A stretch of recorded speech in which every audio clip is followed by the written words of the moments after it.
La tristesse, selon Dieu, apporte un changement radical. Elle emmène à la bénédiction, à la consolation, à la restauration complète.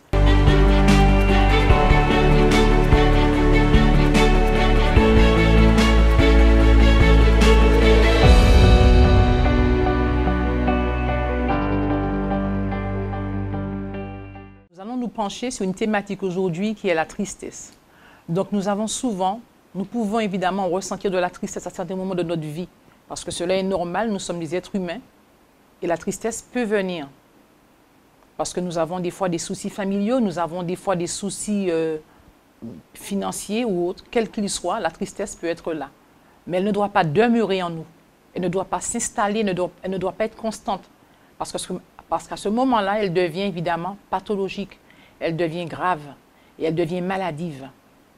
Elle affecte notre corps évidemment à tous les niveaux. Au niveau du système immunitaire, au niveau évidemment de notre thermorégulation, au niveau évidemment de tous nos organes. Tous nos organes peuvent être atteints parce que la tristesse, elle est là, elle a demeuré trop longtemps et elle a généré des situations organiques délétères. Le roi David a connu ce moment de tristesse. Il a traversé évidemment des difficultés où il était triste. Et dans le livre des psaumes, il est dit dans le psaume 32, verset 3, que tant que je me suis tu, mes os se consumaient. Le roi David avait péché contre Dieu et là, il devait se repentir. Et il était en difficulté. Et à ce moment-là, son corps, évidemment, ressentait sa douleur psychologique. Et là, il décompensait. Il parle de « mes os se consumaient ». Donc nous aussi, à certains moments de notre vie, dans une difficulté, quelle qu'elle soit, on peut être triste. Évidemment, laisser la tristesse demeurer en nous et à ce moment-là, elle entraîne évidemment des conséquences, comme j'ai dit, organiques. Moi-même aussi, j'ai connu un moment de tristesse quand j'étais beaucoup plus jeune et j'oubliais de manger, tout simplement. J'oubliais de manger, évidemment, mais quand on ne mange pas, on maigrit. Évidemment, ayant recours à Dieu, Dieu est celui qui a solutionné la situation. Dans Proverbe 17, 22, il est dit « Un cœur joyeux est un bon remède, mais un esprit abattu dessèche les os. » La tristesse aussi peut être déchirante parce qu'elle entraîne évidemment la consommation de stupéfiants, la drogue, l'alcool. La tristesse peut être déstructurante parce qu'elle emmène l'isolement, elle emmène la solitude et elle emmène évidemment l'inactivité. Elle est aussi handicapante parce qu'elle rend inactive évidemment. On ne fait plus rien, on est inactif et on devient évidemment, au niveau psychologique, on est complètement amorphe. Et on est langoureux. Excusez-moi, pas langoureux, mais on souffre de langueur. Donc, nous devons vraiment nous tourner vers Dieu. Parce que Dieu seul détient les solutions. Dieu seul détient le médicament, le remède qu'il faut. Lui, il est le médecin par excellence. Soyons vigilants parce qu'une tristesse sévère est une forme de dépression. Dans la plupart des cas, ce sentiment de tristesse, il peut être normal. Et il va évidemment disparaître avec l'acceptation de certaines situations. L'homme a des alternatives pour soulager les tensions handicapantes que nous pouvons évidemment subir dans nos vies. Mais Dieu est celui qui ne soulage pas seulement, mais il est celui qui guérit. Il est celui évidemment qui délivre de manière profonde et aussi de manière durable. Joseph dit, dans le livre de Genèse, il est parlé de Joseph, qui avait évidemment vécu une longue période de tristesse, d'épreuves douloureuses, même très douloureuses. Et il disait, Dieu m'a fait oublier ma peine. Parce que Dieu l'avait évidemment relevé, Dieu l'avait béni puissamment. La tristesse, selon Dieu, est toute autre chose. Elle est puissante.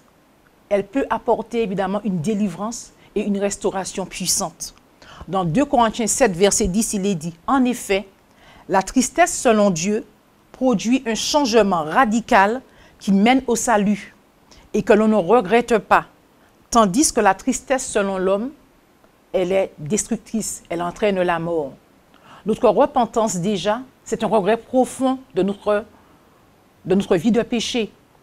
Notre conversion, c'est le demi-tour, c'est le grand demi-tour d'une marche dans les ténèbres, mais au contraire, avec Christ, nous allons faire une course. Et une course vers quoi? Vers une course glorieuse vers le royaume des cieux. Notre communion quotidienne va devoir s'intensifier et se diversifier par des prières, par des jeûnes, par des chants, par des lectures. Ce qui va nous permettre de devenir des hommes persévérants, des hommes aguerris dans la foi, dans l'attente du retour de Christ. Ce qui nous assure évidemment des bénédictions certaines et puis des percées inespérées. La tristesse selon Dieu, c'est cela, un changement radical. Ce changement nous dit dans la Bible, c'est notre transformation par le renouvellement de notre intelligence. Ce qui favorise quoi? L'entrée dans notre destinée. Un changement de vie, donc une méthode à appliquer. Parfaire sa sanctification, c'est dans Jérémie 15, 19, séparer ce qui est vil de ce qui est précieux. C'est vraiment séparer ce qui est vil de ce qui est précieux. C'est abandonner les vieilles outres pour préférer et saisir le vin nouveau. C'est délaisser les vieilles habitudes et les comportements contraires aux pensées de Christ pour s'attacher évidemment à son amour, à sa parole. Sa parole qui est nourrissante, sa parole qui est vivifiante, sa parole qui va nous revigorer et qui va nous transporter, qui va nous permettre d'arriver à des victoires fortes. Un changement radical, c'est vraiment ce que la tristesse selon Dieu apporte. Éphésiens 2, 3 dit, c'est passer de la mort à la vie. Nous tous aussi, nous étions de leur nombre et nous nous conduisons autrefois selon les désirs de notre chair. Nous faisions les volontés de notre chair et de nos pensées et nous étions par nature voués à la colère comme les autres. La Bible dit dans le même chapitre, « Il nous a rendus vivants, il nous a sauvés par grâce, il nous a réveillés et il nous a fait asseoir dans les lieux célestes en Jésus-Christ. » N'est-ce pas merveilleux? Merveilleux parce que Dieu nous délivre, Dieu nous relève et Dieu nous fait asseoir dans les lieux célestes en Jésus-Christ à côté de lui, afin de combattre et afin de remporter des victoires. Dieu nous a fait des promesses dans 2 Chroniques 7, 14. Quand les difficultés sont là, quand l'épreuve est là, si nous sommes tombés, nous pouvons nous relever parce que Dieu est là. Il est dit, si mon peuple sur qui est invoqué mon nom s'humilie, prie et me recherche, s'il revient de ses mauvaises voies, je l'entendrai. Je l'entendrai depuis le ciel, je pardonnerai son péché et je guérirai son pays. Donc nous avons droit à la guérison, nous avons droit à la délivrance, nous avons droit à la consolation, nous avons droit à des victoires puissantes. Parce que Dieu est celui qui nous donne au-delà de ce que nous pouvons espérer. Alors aujourd'hui, confiez-vous en lui.